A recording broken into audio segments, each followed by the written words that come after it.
The space around Neptune lit up with hundreds of bright flashes. One by one, massive warships appeared from faster-than-light travel. Each vessel stretched over 2 kilometers long, covered in dark metal armor and bristling with weapons. The invasion fleet had arrived.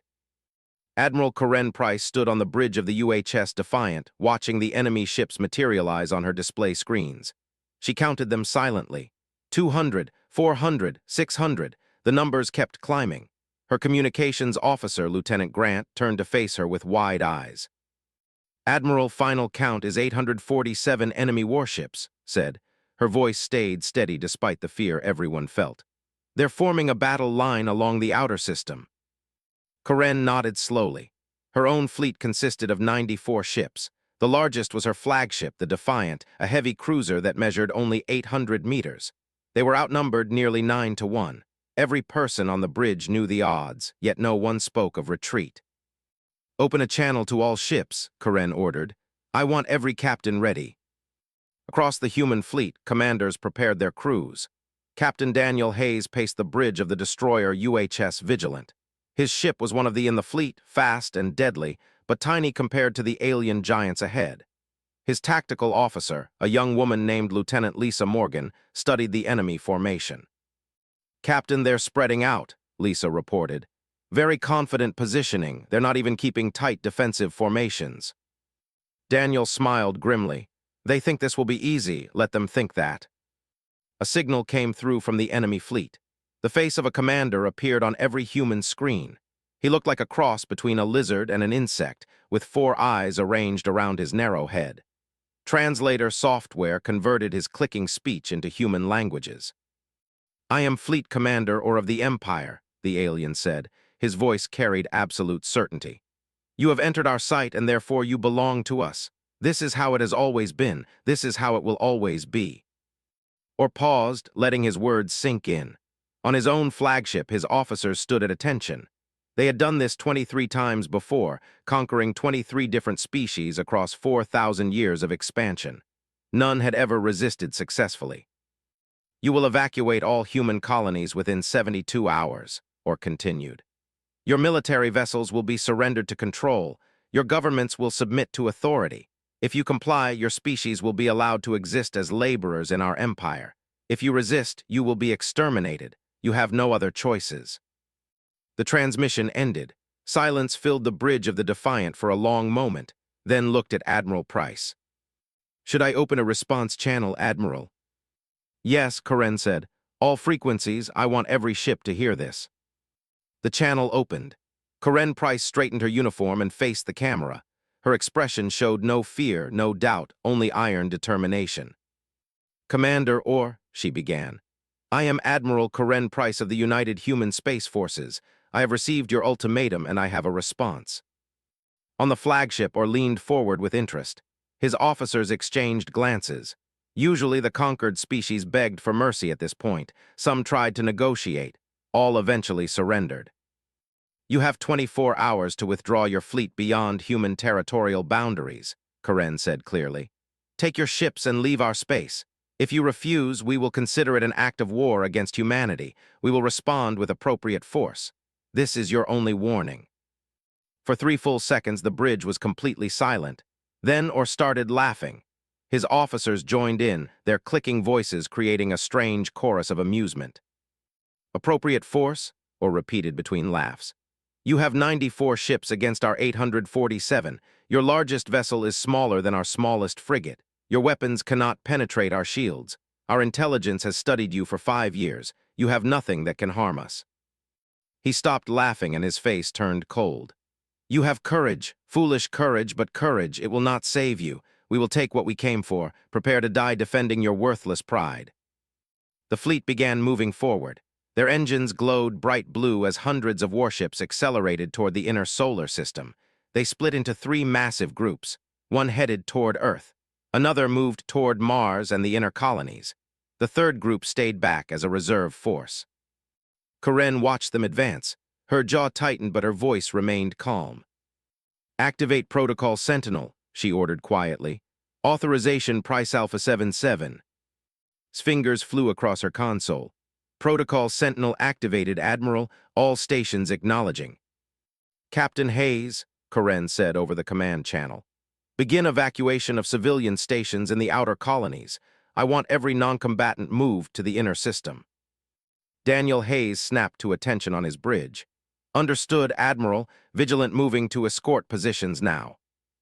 The UHS Vigilant and 5 other destroyers broke formation, racing toward the mining colonies and research stations scattered throughout the outer planets. They had to move fast. The advance groups were already closing in. On Earth, billions of people watched the broadcasts. The alien ultimatum played on every screen, then Admiral Price's response followed. Some people panicked, many prayed, but most simply waited to see what would happen next. Karen Price remained standing on her bridge, hands clasped behind her back. Lieutenant Lisa Morgan had transferred to the Defiant to coordinate defensive operations. She pulled up tactical displays showing the approaching enemy.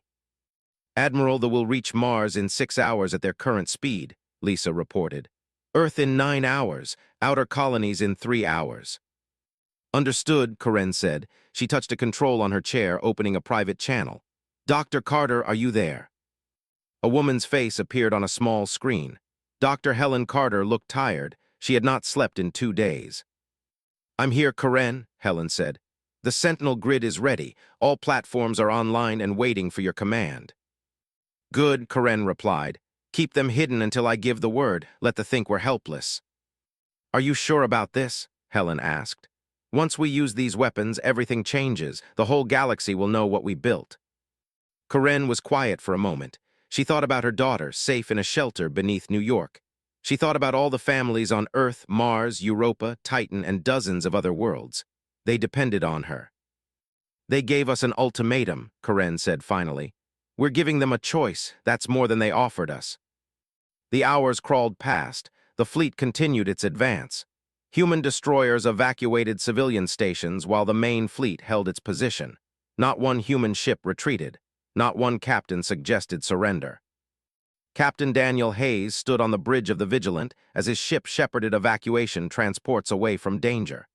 An enemy patrol of 5 cruisers appeared on his sensors, moving to intercept. All weapons target the lead ship, Daniel ordered. Fire when ready. The Vigilants opened fire. Magnetic accelerators launched tungsten rounds at incredible speeds.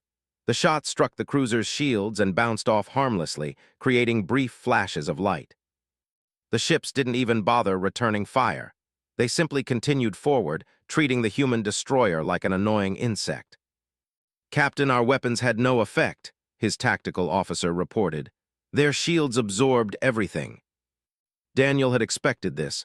Keep firing, make them think that's all we have. Back at Neptune, the deadline approached. 24 hours had almost passed since Admiral Price delivered her ultimatum. The showed no signs of slowing down. Or sat in his command chair, pleased with himself. The humans fought back, which was amusing, but their weapons were worthless. This would be another easy conquest to add to his record. Commander, we are receiving another transmission from the human admiral, his communications officer announced. Put it through, or said. Let's hear what excuse she offers now. Admiral Karen Price appeared on his screen. Her expression had not changed. She still showed no fear. Commander Orr, she said, your 24 hours have expired. You have refused to withdraw. Therefore, as of this moment, a state of war exists between the Empire and humanity. May your ancestors forgive you for what happens next. Orr laughed again. Your threats mean nothing. We will crush you and forget you existed within a week. Karen smiled slightly. It was not a pleasant smile. Activate Sentinel Grid, she said. Full authorization. Fire at will. Throughout the solar system, something changed. In the empty space between planets, in the shadows of asteroids and hidden among the rings of Saturn, machines began to wake up. The sensors detected nothing. Their instruments showed only empty space and human ships. They had no idea what was about to happen. Commander sat in a secret control room buried 3 kilometers beneath the surface of Earth's moon. His station, called Sentinel Command, had existed for 30 years. Very few people knew it was there. All platforms responding, his operator reported. We have 200 weapons online and ready to fire. Took a deep breath. His team had spent decades building and hiding these weapons. Now they would finally see if their work could save humanity. Link established with Admiral Price, another operator said. We're ready on your mark, sir. Activated his communication system. Admiral, this is Sentinel Command. The grid is live, awaiting your order. On the Defiant, Admiral Karen Price looked at the tactical display. The fleet had spread out across millions of kilometers, confident in their superiority. They had no defensive formations. They weren't even watching for threats. Sentinel Command, you are authorized to engage, Karen said calmly. Show them what humanity built. Pressed a single button. Across the solar system, 200 hidden platforms activated simultaneously. These were not simple weapons. Each platform was the size of a small building, powered by fusion reactors, and equipped with technology that humanity had developed in absolute secrecy. The platforms used graviton beam projectors. While conventional weapons fired projectiles or energy, graviton beams manipulated gravity itself. They could reach through shields as if the shields didn't exist. They could crush metal and bend space. They had never encountered this type of weapon. In their 4,000 years of conquest, no species had ever developed it. The platforms fired. Invisible beams of twisted gravity lanced through space. They struck warships with devastating precision. The alien shields, designed to stop energy weapons and projectiles, offered no protection at all. On the heavy cruiser Dominance, the crew had been celebrating their easy victory. Then the ship's hull began to collapse inward. Metal screamed and tore. Internal bulkheads crumpled like paper. The crew had no time to even understand what was killing them. The Dominance exploded, its reactor breaching under the gravitational stress. Nearby ships watched in horror as one of their largest vessels was simply crushed and destroyed. Then it happened to another ship, and another, and another. Across the fleet, 43 warships died in the first 10 seconds of fire. Their shields never flickered. Their armor never slowed the attack. They just crumpled and exploded. On Orr's flagship, alarms screamed. His tactical displays lit up with red markers showing destroyed vessels. His officers shouted reports, their voices full of panic. Multiple ships destroyed, unknown weapon type. Shields are ineffective. The attacks are passing through them. We're detecting energy signatures from everywhere. The entire system is armed. Or stared at his screens in disbelief. This was impossible. His intelligence had studied humanity for 5 years. They had inferior technology. They had no weapons capable of harming ships. The data was clear. The data was wrong. All ships evasive maneuvers, or ordered. Find the source of those weapons and destroy them. The fleet tried to scatter. Their ships turned and accelerated, attempting to escape the killing zone. But the Sentinel platforms were everywhere, hidden among asteroids and debris, invisible to sensors. Another wave of graviton beams fired. 14 more ships collapsed and died. Captain Daniel Hayes watched from the bridge of the Vigilant as the enemy fleet fell apart. The 5 cruisers that had been chasing him suddenly turned away, desperate to escape. One of them never made it. A graviton beam caught it in the engines, and the entire rear half of the ship crumpled inward before exploding. Captain, the enemy is retreating, his tactical officer said with amazement. They're running from us. Daniel allowed himself a tight smile. Not from us, from what we prepared for them. Maintain evacuation operations. This isn't over yet. He was right. On Orr's flagship, the commander regained his composure. He had not survived 4,000 years of military tradition by being easily defeated. Science officer, report, Orr demanded. What are we facing? A smaller, covered in white markings that indicated scientific rank, worked frantically at his station. Commander, the weapons use gravitational manipulation. They generate focused gravity fields strong enough to crush our hull material. Our shields cannot stop them because they affect space itself, not just matter or energy. Can we counter them? Orr asked. Not with our current technology. We would need to develop entirely new defensive systems. That would take years. Orr's mandibles clicked in frustration. Years? He didn't have years. He had an invasion to complete and an empire watching his success or failure. How many platforms are there? He asked. Unknown, Commander. They're using some form of stealth technology we cannot penetrate. They could be anywhere. Orr made a decision. We still outnumber them. Even if they have these weapons, we have numbers. Order all ships to converge on Earth. Full attack formation. will overwhelm their defenses with sheer force. His officers hesitated. One of them, Subcommander Al, spoke carefully. "Commander, we've lost 57 ships already. If we push forward, we could lose hundreds more." "Then we lose hundreds," Or snapped. "But we win. The do not retreat. We do not surrender. We conquer or we die. Now carry out my orders." The fleet, reduced but still massive, turned toward Earth. Over 700 warships formed a massive wedge formation and began accelerating. If they couldn't avoid the hidden weapons, they would simply race through the danger zone as fast as possible. Admiral Karen Price watched them come. Lieutenant Lisa Morgan stood beside her, calculating firing solutions. "Admiral, the Sentinel platforms can fire again in 4 minutes, Lisa reported. "But at their current speed, they will be past our outer defensive line in 3 minutes. "Then we'll have to slow them down," Karen said. She activated the fleet-wide channel. "All ships, this is Admiral Price. Engage the enemy, hit-and-run tactics, make them pay for every kilometer." The human fleet surged forward, 94 ships against over 700. But now the humans had hope. They had seen the Sentinel grid work. They had seen ships die. The UHS Defiant led the charge. Karen's ship fired its and missile batteries at maximum range. The shots struck shields and were deflected, but they forced the enemy to activate their defensive systems. Every ship that lit up its shields became easier to track. Captain Hayes brought the Vigilant in close, darting between larger enemy vessels. His weapons targeted sensor arrays and communication equipment. Even if he couldn't penetrate their hulls, he could blind them and deafen them. Fighter squadrons launched from human carriers. Lieutenant Commander Greg led Falcon Squadron, 24 small craft against an armada. His fighters carried specialized missiles designed to overheat shield generators. They wouldn't destroy ships, but they would weaken them. The battle became chaos. Human ships danced between enemy vessels, firing and retreating before they could respond. Every few seconds, another ship would suddenly implode as a Sentinel platform acquired a target and fired. But humanity was bleeding too. They had numbers and firepower. The destroyer UHS Guardian took 3 plasma cannon hits in quick succession. Its shields collapsed and fire tore through its hull. Captain Amy Brooks, commanding the Guardian, saw the damage reports. Her ship was dying. But nearby, a civilian transport carrying 3,000 colonists was struggling with a damaged engine. "All power to forward shields," Amy ordered. "Put us between that transport and the enemy." "Captain, we can't take another hit," her first officer protested. "I know," Amy said quietly. "That's an order."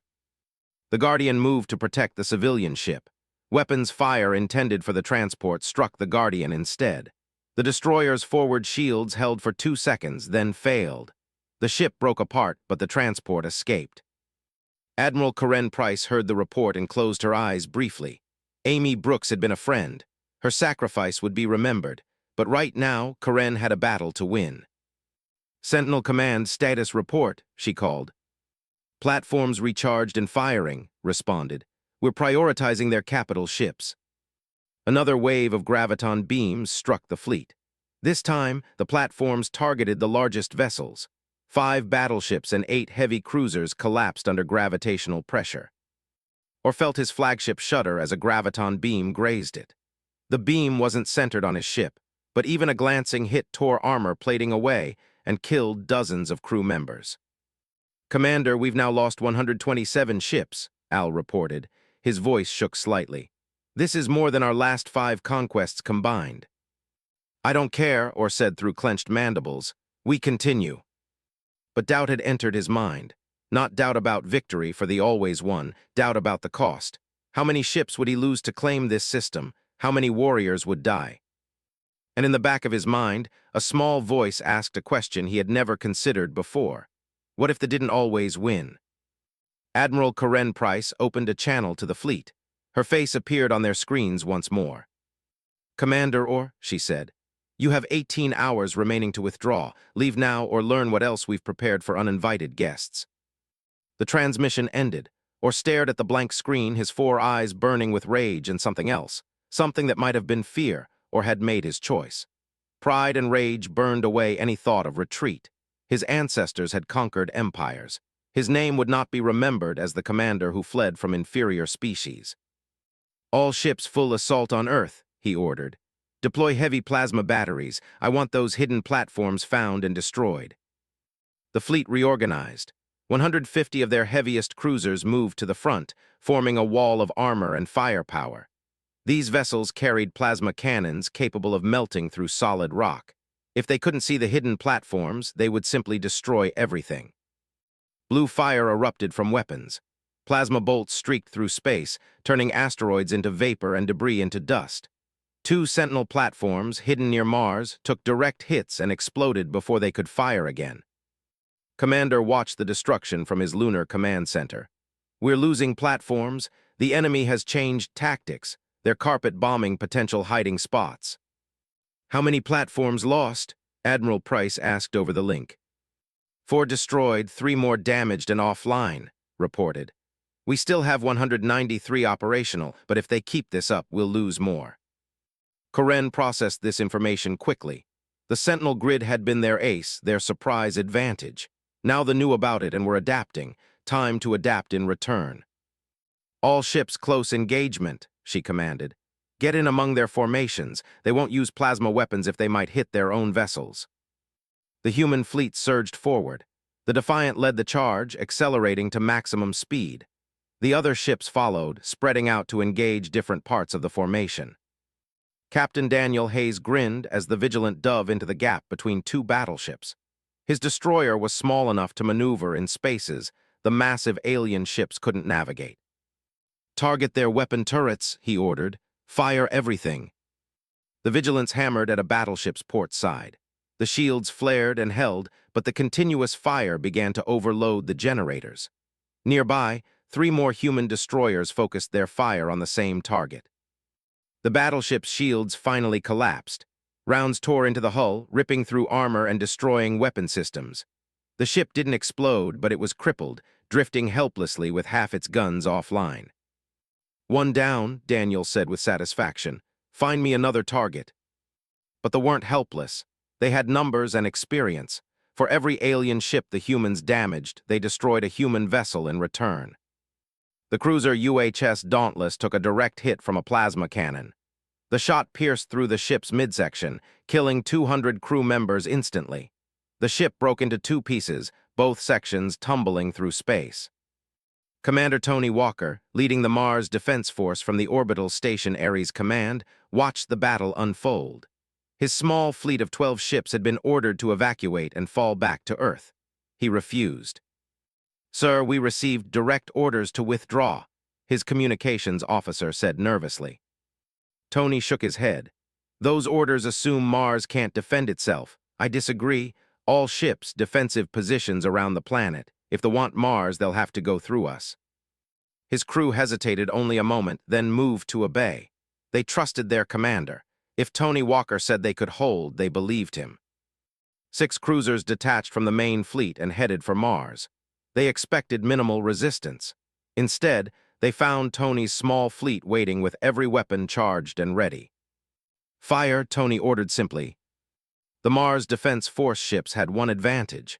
They knew the orbital space around their planet perfectly. They knew every satellite, every piece of debris, every angle of approach. Tony used that knowledge. His ships led the vessels through a deadly maze, positioning the enemy exactly where he wanted them. Then a Sentinel platform, hidden in the shadow of Mars's moon Phobos, opened fire. 1 cruiser imploded. The others scattered in panic, exactly as Tony had planned. They flew directly into the firing lanes of his waiting ships. Concentrated fire from all 12 human vessels hammered the confused aliens. 2 more cruisers took critical damage and had to retreat. The remaining 3 finally organized a counterattack, but by then, Mars orbital defense stations had joined the fight. They decided this target wasn't worth the cost, and Tony allowed himself a small smile. Mars would stand. But the main battle near Earth was turning desperate. They had sacrificed another 43 ships, but they were getting closer. Their formation was now harder to penetrate. Human casualties mounted. Lieutenant Lisa Morgan, coordinating tactical operations aboard the Defiant, noticed something on her displays. "Admiral, they are deploying something new. Large missiles launching from their command ships." Karen moved to look at the screen. 12 massive missiles, each one 50 meters long, streaked toward Earth. Her sensors analyzed them and her blood went cold. "Planet killers," she whispered. "They're targeting our cities." Planet killer missiles carried antimatter warheads. Each one could destroy an entire continent. 12 missiles meant 12 targets: New York, Beijing, Mumbai, London, and 7 other major population centers. "Time to impact," Karen demanded. 18 minutes, Lisa said, her voice tight with fear. 18 minutes until billions of people died. Karen's mind raced through options. The Sentinel platforms couldn't track missiles that fast. Human point defense systems might get a few, but not all 12. She needed something else, something decisive. She made her decision. "Activate Omega Protocol," Karen said quietly. "Authorization price Omega-1." Every officer on the bridge turned to stare at her. Lieutenant Grant, usually calm, looked shocked. "Admiral, Omega Protocol is restricted to extinction-level scenarios. The Council hasn't authorized its use." "The Council isn't watching 12 planet killers heading for Earth," Karen replied. "I am. Activate the protocol. That's an order." His hands shook slightly as she entered the codes. Omega Protocol activated, stations responding. Deep in space, far beyond the outer planets, 5 massive structures began to wake up. They had been built in absolute secrecy over 25 years. Each station was the size of a small moon, powered by zero-point energy reactors, and equipped with weapons that humanity had sworn never to use except in the most dire circumstances. These were the Omega stations, and they were humanity's final answer to extinction. Colonel Pierce commanded Omega Station 1 from its central control room. She had trained for this moment, hoping it would never come. Now it had. "All stations report ready," her operator said. "Quantum disruption fields charging." Opened a channel to the Defiant. "Admiral Price, this is Omega-1. We're tracking the planet killer missiles. Give the order and we'll end this threat." Karen took a deep breath. Once she used the Omega stations, the galaxy would know what humanity had built. There would be no going back, but billions of lives depended on her choice. "Omega-1, you are cleared to engage," Karen said. "Stop those missiles." On Omega Station 1, Pierce pressed the activation command. The station generated a quantum disruption field, a bubble of altered spacetime that could destabilize matter at the molecular level.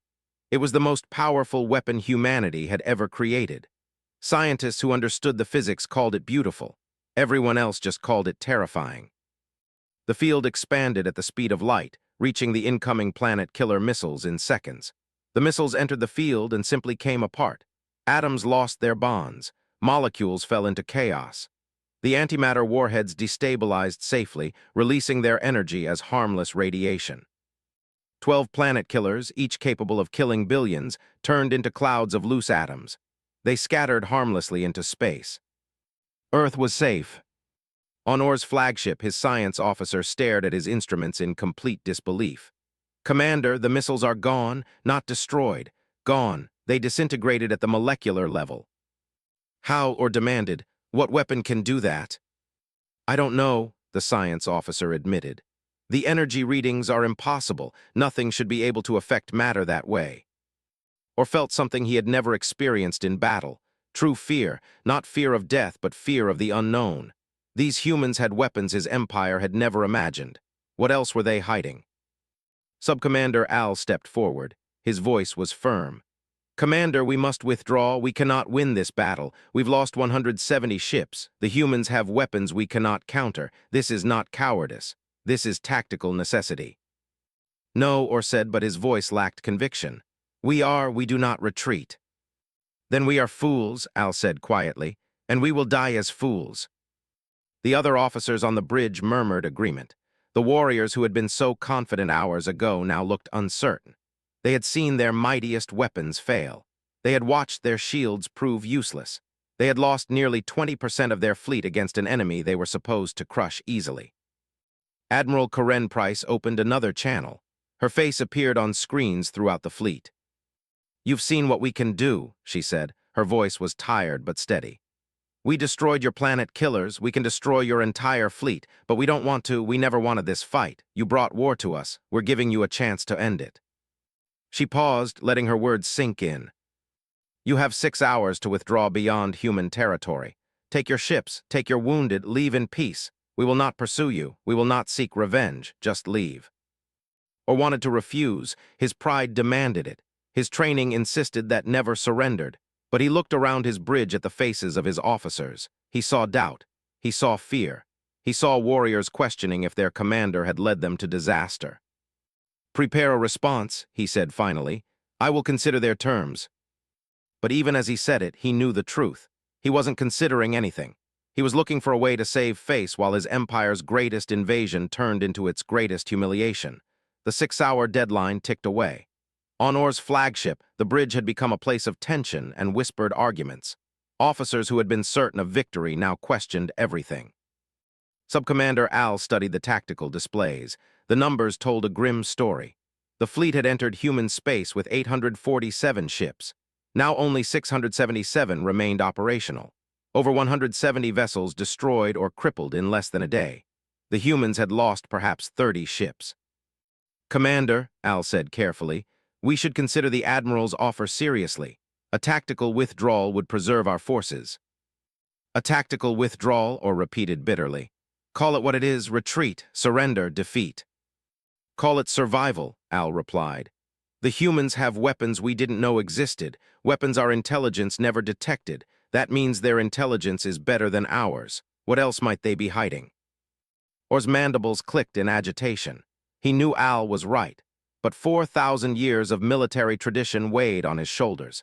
His ancestors would curse his name if he became the first commander to retreat from a weaker species. "We still have numbers," Or said, "and we haven't used our full strength. Deploy the quantum torpedoes." The bridge went silent. Every officer turned to stare at their commander. Al spoke quietly. "Commander, quantum torpedoes are banned by Galactic Convention. If we use them, every species in the galaxy will unite against us." "Let them try," Or snapped.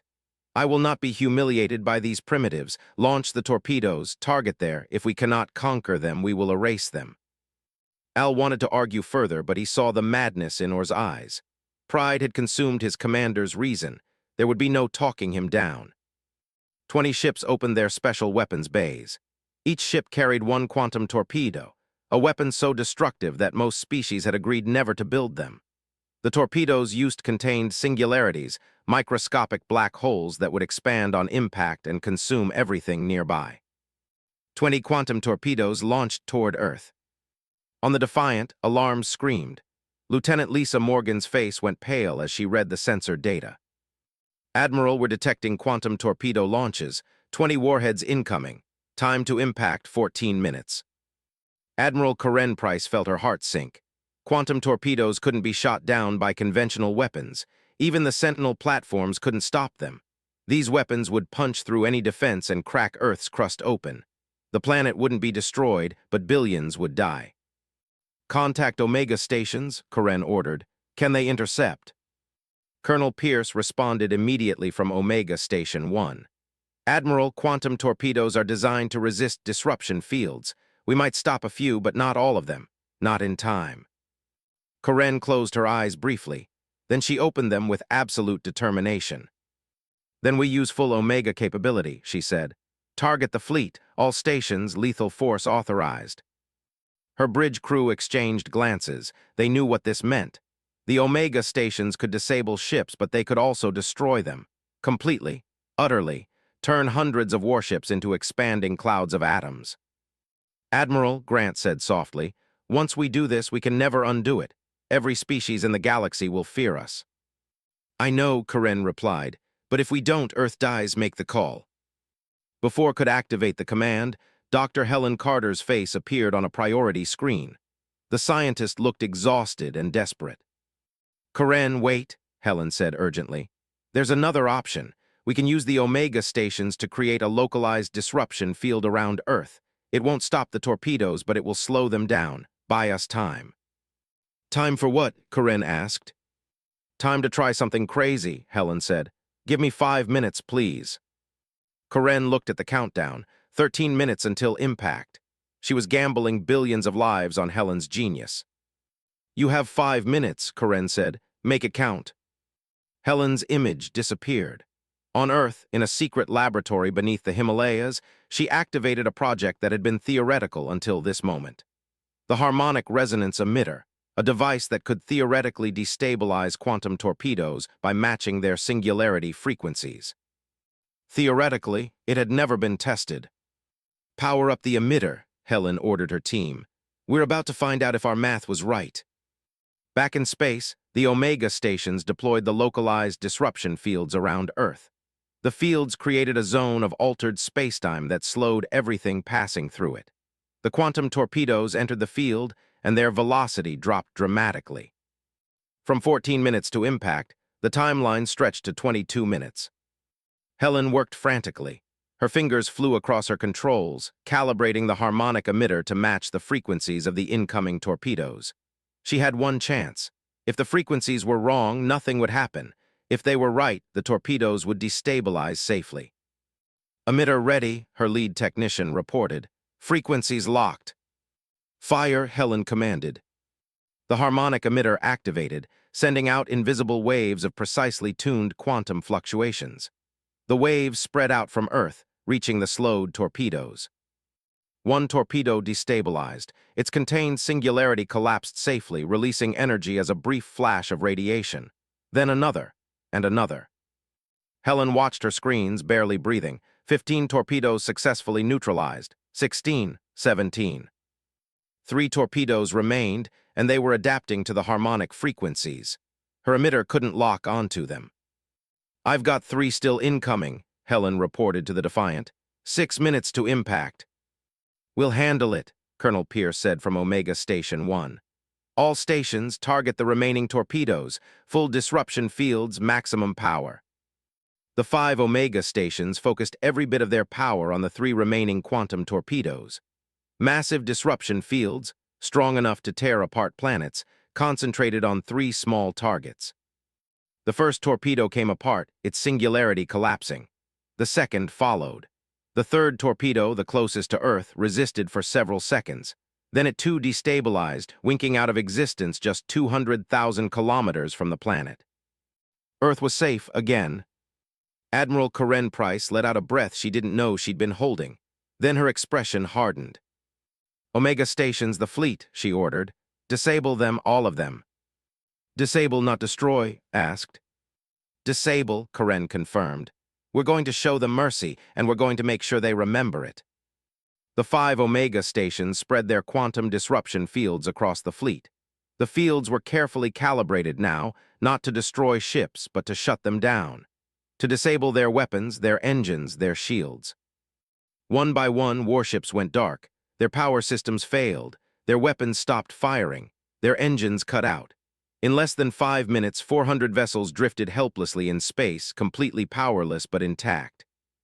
On Orr's flagship, the lights flickered and died. Emergency power kicked in, providing minimal lighting. His engines were offline. His weapons were offline. His entire fleet was crippled. Reports, he demanded. Unknown energy field has disabled all primary systems, his science officer said, his voice shaking. We have no weapons, no propulsion, no shields. We're defenseless. Orr finally understood. The humans could have destroyed his entire fleet. Instead, they chose to disable it. They could kill him and every warrior right now, but they weren't. Why? Admiral Karen Price's face appeared on every functioning screen in the fleet. Commander Orr, she said, you launched weapons designed to kill billions of civilians. We stopped them. You brought 847 warships to conquer us. We've disabled 400 of them. You have 277 ships still operational. I'm going to give you one final choice. She paused, her eyes boring through the screen. Take your operational ships and leave. We'll return your disabled vessels and crews unharmed within 1 week. You can tell your empire you faced an enemy you couldn't defeat, or you can continue fighting and we'll show you what these weapons can do at full power. Choose now. Or stared at the screen. His pride screamed at him to keep fighting. His reason told him he had already lost. His honor demanded he save his warriors. Subcommander Al stepped beside him. Commander, our warriors are at your mercy. You can order them to die for pride or you can save them. Which will your ancestors respect more? Orr was silent for a long moment. Then he reached for his communications console. Human Admiral, he said slowly, each word painful. We will withdraw, return our ships and crews as promised, and we will leave your space. You have our word. Your word, Karen said skeptically. How do I know you'll honor it?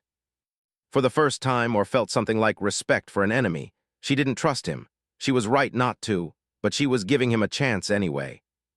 Because you showed mercy when you could have shown destruction, or said. That is something my empire has never done. It is something we must learn. You have my word and I will honor it. Karen studied his face, looking for deception. She found only exhaustion and defeat. Very well, she said. You have 24 hours to gather your operational ships and withdraw. We'll begin returning your disabled vessels tomorrow. If any ship fires a single shot during the withdrawal, the deal is off. Understood. Understood, or replied. The transmission ended, or slumped in his command chair, suddenly feeling every one of his 87 years.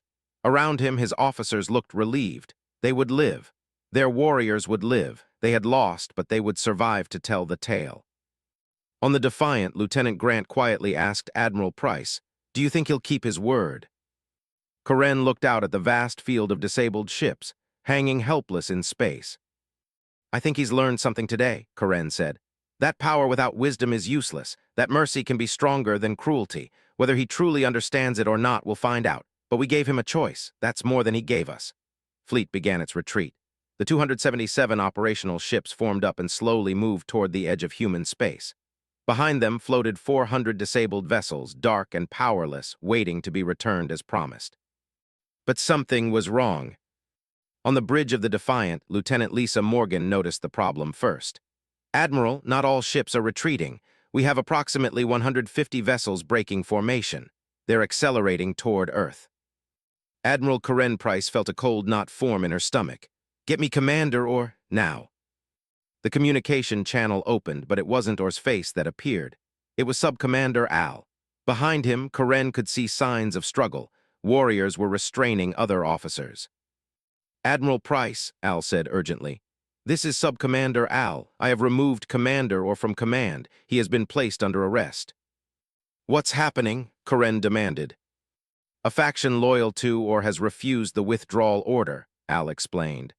They believe retreat is dishonor. They would rather die attacking you than live with the shame of defeat. I cannot control them. They will not listen to my commands. Karen looked at her tactical display. The rebel ships were pushing their engines to maximum, forming a suicide charge toward Earth. They weren't even trying to defend themselves. They just wanted to do as much damage as possible before they died. How many crew on those ships? Karen asked. Approximately 75,000 warriors, Al replied. Admiral, I want to be clear. These warriors are not following my orders. They are acting against the peace we agreed to. If you must destroy them to protect your world, I will understand. It is not a violation of our agreement. Karen processed this quickly. Al was giving her permission to kill 75,000 warriors. He was separating himself from their actions, protecting the rest of his fleet from consequences. It was smart, it was practical, and it felt wrong. How many ships do you have operational that are still following your orders? Karen asked. 127 warships, Al answered. Can you stop the rebel ships? Al hesitated. Possibly, but it would mean killing, it would mean civil war. And if you don't, I'll have to kill them, Karen said. Which do you prefer? Al was silent for a long moment. Karen could see him thinking, weighing options, considering consequences. Finally, he spoke. If you kill them, it proves they were right to charge you. If I stop them, it proves they were wrong. I will engage my own people to preserve the peace. It is the right choice, even if it is painful. Karen felt a surge of respect for this alien commander. Then we'll help you. My ships will disable them. Yours can capture them. We'll do this together. Al's 4 eyes widened slightly. You would help me fight my own warriors. I would help you stop them from dying uselessly, Karen corrected. There's been enough death today. Let's end this without more. Captain Daniel Hayes received his orders with surprise. We're protecting them from themselves. That's a new one. Orders are orders, Captain, Admiral Price said. Those rebel ships are going to be disabled by our Omega stations. Your job is to make sure the other ships can reach them safely to take control. Understood. Understood, Admiral, Daniel replied. The Vigilant is moving to intercept. The human fleet shifted formation. Instead of preparing to destroy the charging rebels, they positioned themselves to create a corridor. The Omega stations powered up again, targeting the rebel ships. The quantum disruption fields fired. One by one, the rebel ships went dark. Their engines died. Their weapons failed. They drifted helplessly, unable to complete their suicide charge. Then Al's loyal ships moved in. Boarding teams launched, entering the disabled vessels. Some rebel crews surrendered immediately. Others fought briefly before being overwhelmed. Within 2 hours, all 150 rebel ships were secured. Al contacted Admiral Price again. He looked tired but satisfied. "It is done. The rebels are in custody. No died in the action. I owe you thanks, Admiral." "You don't owe me anything," Karen said. "You made a hard choice. You chose peace over pride. That deserves respect, not debt." "My people have much to learn," Al admitted. "For 4,000 years, we believed conquest was strength. Today, you showed us that mercy can be stronger. It is a difficult lesson." "The best lessons usually are," Karen replied. "Now let's talk about how we proceed from here." Over the next hours, they negotiated the details. Al would take the operational ships and withdraw immediately. The disabled vessels would be returned over the next week, their crews given medical treatment if needed. In exchange, Al agreed to share intelligence on other hostile species in the galaxy. "There are others who will come," Al warned. "Others who heard that we were invading you. When they learn we failed, some will be cautious, but some will be curious. They will want to test you themselves." "Let them come," Karen said quietly. "We'll give them the same choice we gave you, leave in peace or face the consequences." "That is wise," Al said. "But Admiral, may I offer advice?" "Go ahead." "Do not hide what you have done here. Let the galaxy know what happened. Let them know you defeated us but showed mercy. Let them know you have weapons that can destroy fleets but you choose not to use them. Fear will keep some enemies away, but respect will keep more away." Karen considered this. "You want us to publicize this battle." "I want you to publicize your values," Al corrected. "Any species can build weapons. Not every species knows when not to use them. That is what makes you dangerous. That is what makes you worth respecting." After the communication ended, Karen ordered the battle recordings compiled and transmitted to all known alien civilizations. The footage showed the invasion, the human defense, and the final mercy. Within days, it spread across the galaxy. The reactions varied. Some species expressed shock at humanity's hidden weapons. Others noted with interest that humans had disabled rather than destroyed their enemy. A few aggressive empires quietly canceled their own plans to test human defenses. On Earth, the celebrations were massive. Billions of people had watched their world come within minutes of destruction, then seen it saved. Admiral Karen Price became the most famous person alive. But Karen didn't attend the celebrations. Instead, she went to Arlington Space Cemetery, where Captain Amy Brooks and the crew of the Guardian were being laid to rest. She stood with the other mourners, honoring those who had sacrificed everything. Captain Daniel Hayes found her there after the ceremony. "Admiral, the Council wants to meet with you. They're talking about promotions, medals, parades." "Let them talk," Karen said quietly. "Those can wait. Right now, I need to be here remembering what this victory cost." Daniel nodded, understanding. They stood together in silence, watching the stars. A week later, the last disabled ships departed human space. Their crews had been treated well, their vessels repaired enough to make the journey home. Many warriors admitted they had expected to be executed or enslaved. The mercy they received instead confused and humbled them. Lieutenant Commander Gregg, who had led fighter squadrons during the battle, reported something interesting. "Admiral, some of the crews are asking if they can return to human space, not as invaders, as refugees. They say they want to live in a society that values mercy." Karen smiled slightly. "Tell them to submit formal requests through diplomatic channels. Once we establish relations with their new government, we'll consider it." Months passed. Al, now the legitimate leader of the fleet, worked to reform his people's military culture. It was slow, difficult work. Thousands of years of tradition didn't change overnight, but he persisted, using humanity's example as his guide. He sent regular communications to Admiral Price, asking questions about human philosophy, ethics, and decision-making. Their exchanges became a friendship of sorts, two military commanders trying to build peace instead of wage war. One day, Al asked a question that made Karen think deeply. Admiral, when you had us helpless, why didn't you demand tribute? Why didn't you force us to serve you? Your mercy was remarkable, but it was also strategically puzzling. You could have gained much by exploiting our defeat. Karen thought about her answer carefully before responding. Because that's how we become like you were. Conquerors, oppressors. We fought to defend ourselves, not to build an empire. If we'd taken advantage of your defeat, we'd have betrayed everything we fought to protect. So you value principles over power? Al asked. We value both, Karen corrected. But principles guide how we use power. Without that guidance, power becomes just another form of tyranny. Al was quiet for a moment. Then he said something that surprised her. The government wishes to propose a mutual defense treaty with humanity. We would share intelligence, coordinate on threats, and support each other if either is attacked. What do you think? Karen smiled. I think that's exactly the kind of galaxy we should be building. Send the proposal, we'll review it carefully. The treaty was signed 6 months after the battle. It marked the first formal alliance between humanity and another spacefaring species. Other species watched with interest. Some approached humanity with their own offers of friendship. The galaxy was changing. Dr. Helen Carter continued her work on the harmonic emitter and other defensive technologies. But she also began sharing some of humanity's scientific knowledge with allied species. Not weapons, but medicine, agriculture, and engineering.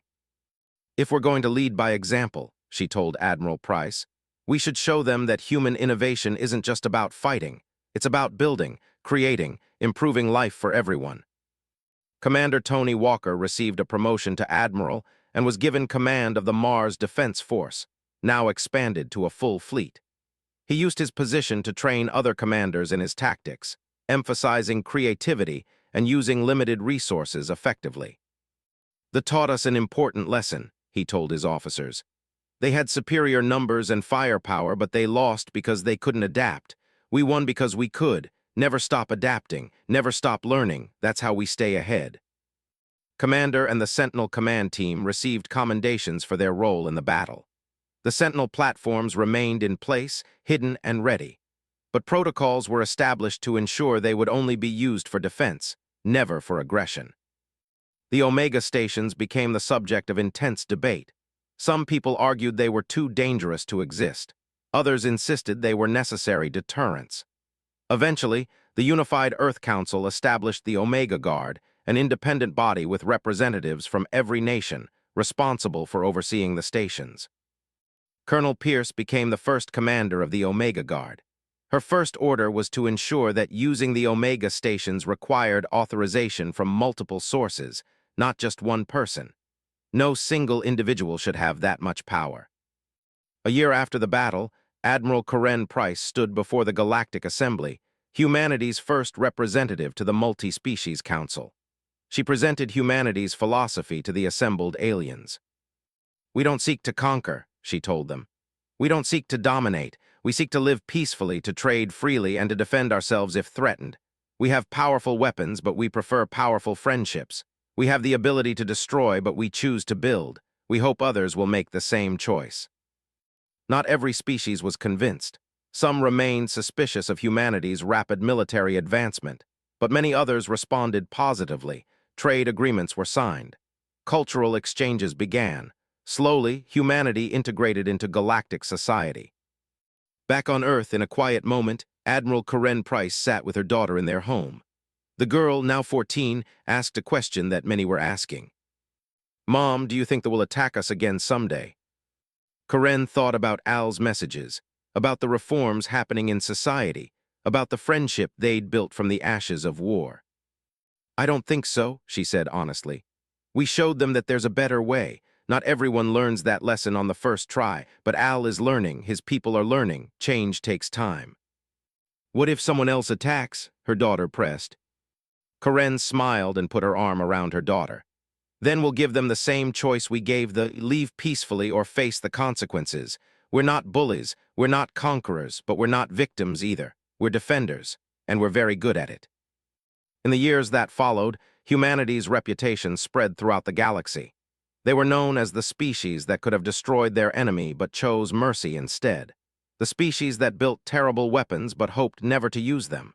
the species that valued peace but would fight fiercely to protect it. Other aggressive empires, learning of the defeat, reconsidered their expansionist policies. Why risk attacking a species that had such powerful defenses? Why challenge people who fought with such determination? But more importantly, other peaceful species found inspiration in humanity's example. If humans could show mercy to their attackers, maybe mercy was stronger than anyone realized. If humans could choose principles over power, maybe others could too. The battle that could have ended in genocide instead became a turning point for the galaxy, not because of the weapons that were used, but because of the weapons that weren't.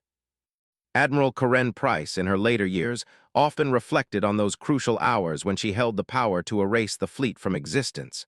She never regretted choosing mercy, because in the end, that choice saved more than just lives. It saved the soul of humanity itself.